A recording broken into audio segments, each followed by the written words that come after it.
Hey everyone, Andrew Garcia here.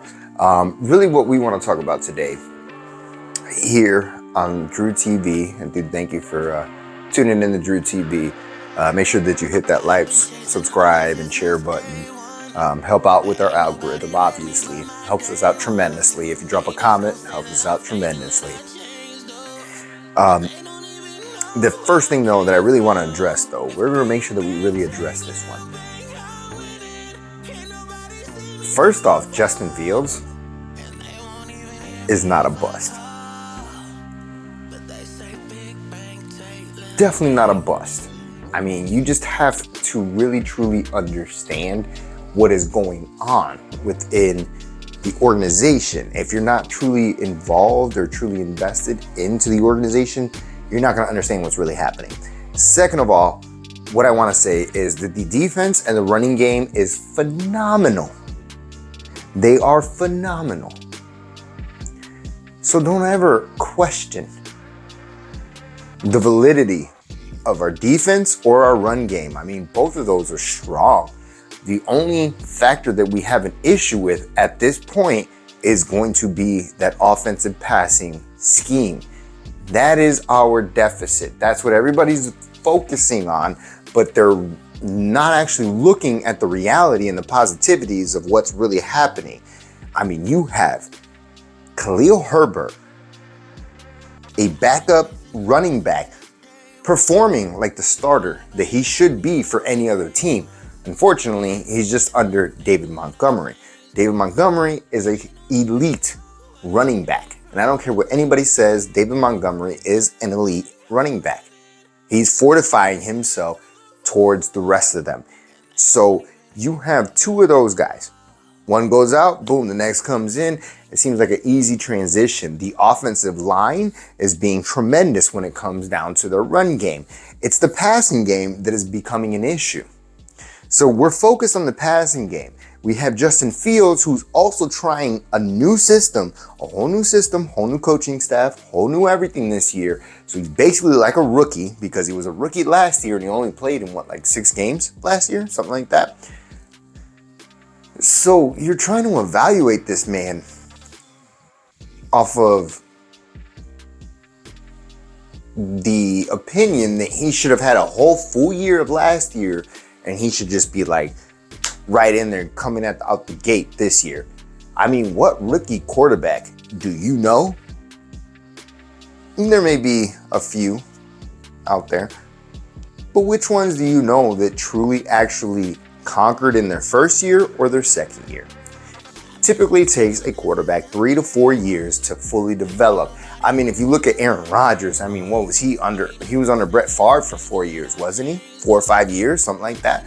So for your expectations to be so high for someone, it really is starting to seem like, you know what, it's a Bears culture, it's a Bears attitude, it's a Bears mindset that you're expecting the now. You're expecting something microwave, and we're old school. We produce with an oven.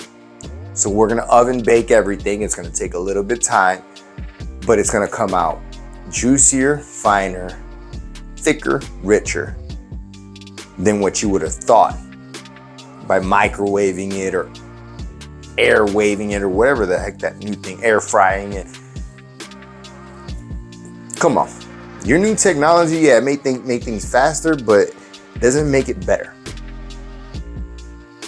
So the rules that apply to cooking is the same thing when it applies to football. There's no difference in it. That's why they have the expression, especially with Russell Wilson, and let Russ cook, right? Let Russ cook. What are they talking about? What analogy are they talking about? You're talking about actually cooking, because when you cook, you have to take your time and do it right. If you don't, it's not going to come out in the same quality as if you rushed it and tried to just make it fast. I mean, it'll be edible fast, but it's still not at the same flavorism. So we need the ism. And I know everybody's talking about the ism, so I'm going to bring up the ism too. Yes, we need a little bit of ism in the Chicago Bears. And for those of you who who know exactly what I'm talking about, I appreciate you for knowing exactly what I'm talking about. If you don't, what I need you to do is I need you to continue to follow and to continue to watch the video so that you can understand exactly what I'm talking about when it comes to the ism. Because I don't want to talk about the ism just yet. I want to save that for a few weeks at least. I want that ism to marinate. I want it to marinate.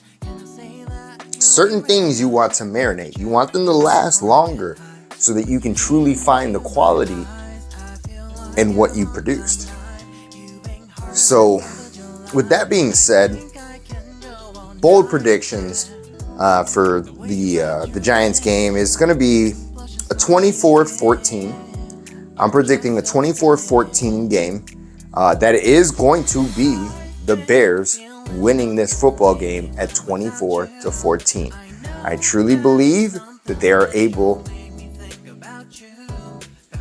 at least able to receive 2 touchdowns, an extra point somewhere, and 2 field goals, or 3 field goals, I should say. If that's not the case, then it will be the 3 touchdowns and a field goal. But I do believe that they're in that realm. And I also believe that the Giants they're going to be able to receive 1 touchdown, possibly 2. If they receive 2, they're not going to be able to get the field goals that I record them at, which I would receive them at like two field goals for the game. So these are my predictions, bold analysis. Another one that I'm going to do, actually, because everybody's always so about Fields. Another one about Fields, he's gonna pass over 200 passing yards this game. 200 passing yards. I'm not saying 200 complete yards with his rushing and everything. 200 completion yards. So he's gonna blast past everything that you guys have thought about him. I truly feel like this is gonna be a breakout game for him. I feel confident about that. Weird feeling to have is when you're confident about something like that. However, I don't have the worries anymore because they have the run game, they have the defense, the special teams is doing what it needs to do, and we have had a recipe before, which was our Super Bowl run. We've had the same recipe with an even more lackluster quarterback and a less facilitative quarterback than we have right now. So there's no exceptions for this team. Flus is going to get it right. Getsy will get it right. Fields will get it right. Dominique Robinson is going to be the MVP to this week. He's going to be the most valuable Bear. I guarantee you. I record him at 4 sacks. If he gets 2, I'll be very, very happy for Dominique Robinson. With that being said, I love you all. Stay tuned. Stay with us. Bear down, baby.